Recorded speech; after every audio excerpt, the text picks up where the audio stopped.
Today we are discussing about in this lecture construction of DC machine. So this is your general arrangement of 4-pole DC machine. This diagram shows the arrangement for 4-pole DC machine. So here we are discussing about construction of DC machine.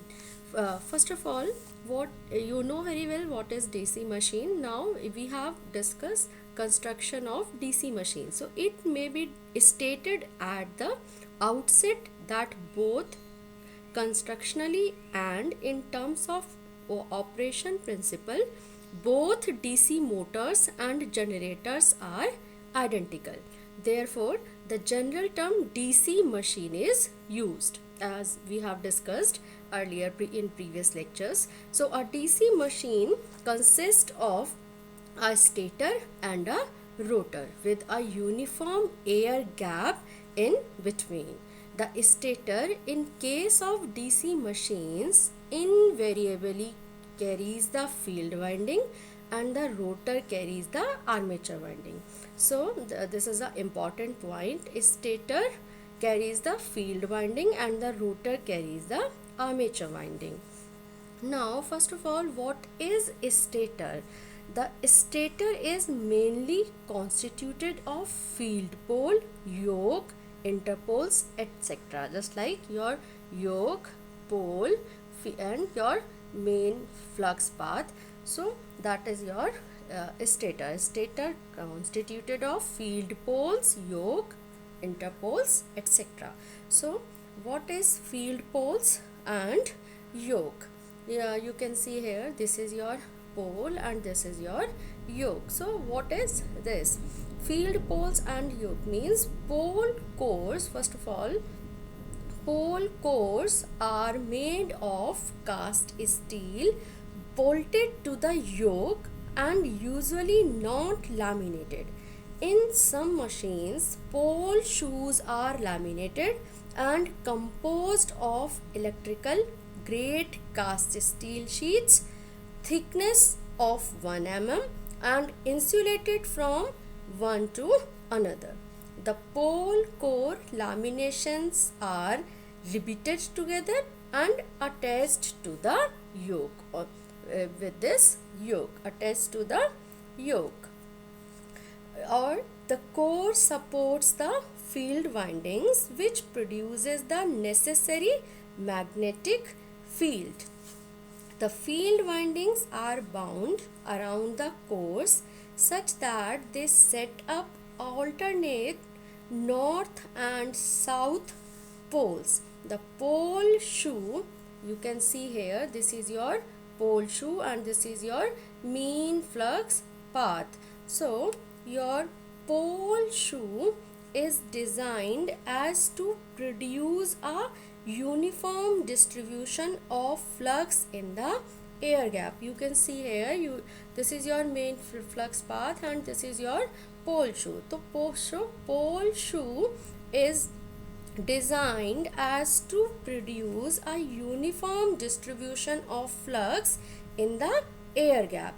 Now pole shoes are bolted the core in the case of solid poles or secured by means of projections punched integrally with the laminations of the pole cores. The pole face or pole shoe is curved and is wider than the pole core in order to separate the flux more uniformly in the air gap. The pole shoe is always laminated to avoid eddy current losses. This is your very important point. The pole shoe is always laminated to avoid eddy current losses caused by the fluctuations in the flux distribution on the pole face due to the movement of the armature slots and teeth. This is your tooth. So we are saying here the flux distribution on the on the pole face due to the movement of the armature slots and teeth. In addition, the pole shoe provides support to the field winding. So, the field windings consist of a few turns of wire for a series field and a large number of turns of fine wire for a shunt field and are supported on the field poles. The field coil act as electromagnets that produces the flux in the air gap needed to generate an EMF. So field windings are very important. Now this is your yoke. Yoke is a part of the frame and provides the return path for the flux from one pole to another.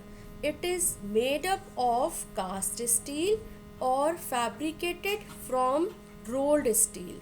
For small machines, it is made of cast iron. So this is your yoke. Now your next is your brushes and brush holders.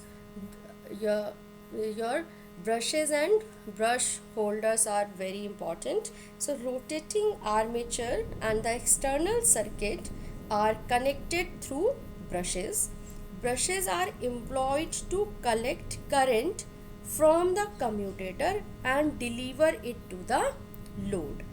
These are rectangular and are made of carbon, graphite, metal graphite, copper, depending upon the hardness required to meet the need of communication,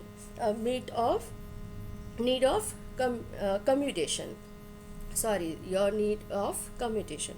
So this is an important point. Brushes are made up of graphite, metal graphite, copper, depending upon the hardness required to meet the needs of commutation. The graphite in the brush serves to lubricate the commutator, which takes on a polished surface dark brown in color. Most motors have radially placed brushes, that is, their center line is radial to the commutator. So individual brushes are support in metal brush holders. So what is the need of brush holders? A brush is inserted into a holder where a clock type phosphor bronze spring presses it against the commutator. The pressure is adjusted by moving the adjusting lever in two different notches. The connection between the brush and brush holder is made through a flexible lead of copper wire called a pigtail or shunt. So brushes and brush holders and commutator are very important part of your DC machine. Now this is your rotor. So what is your rotor? Rotor is essentially constituted of an armature core, armature winding and a commutator. Now this is your armature core.